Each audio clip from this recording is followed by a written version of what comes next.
The book of Malachi was written almost 100 years after Haggai and Zechariah. Now, looking at that book, you know that it bridges the gap of 400 years from the silence of the First Testament until the coming of John the Baptist, and that would include about the 50 years until Matthew recorded such. It's apparent in the first 5 verses of Malachi that God tries to soften the hearts of the nation that had grown complacent. Oddly enough, the source of their complacency was found in their questioning of God's love for them. That's amazing when you think about it. They had gotten to the place where they expected and didn't receive what they had asked for from God. When I think about this in my own life, it's where I always falter and fail as well.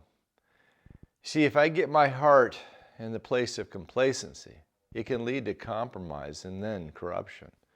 In chapter 1, verses 2 through 3, God answers their questioning heart in this way. When they said, "Have you loved us?" And he answers and says, "I have loved you. Was not Esau Jacob's brother? Yet Jacob I have loved, but Esau I have hated. And I laid waste to his mountains, and look, you're in your own land, in essence."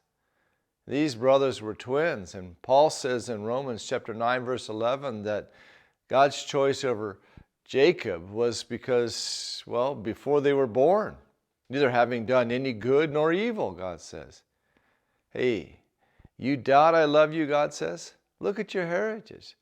Look at the fact that I've chosen you, even when you were a scoundrel. I've continued to love you while your brother Esau, well, his land is uninhabitable. Hey, saints, have you ever heard someone say the words, "To know me is to love me"? I don't know about you, but I think the opposite is true. If you really knew what kind of a dirtbag I really am, you wouldn't love me at all. You'd run from me. But consider this, the one that knows you better than anyone else, according to Isaiah 66:18, as he says, "I know your works and your thoughts."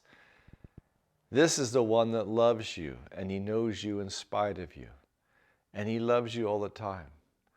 God's point to these people is that not to look at their experiences to determine God's love for them. Instead, look at the truth of his word for them.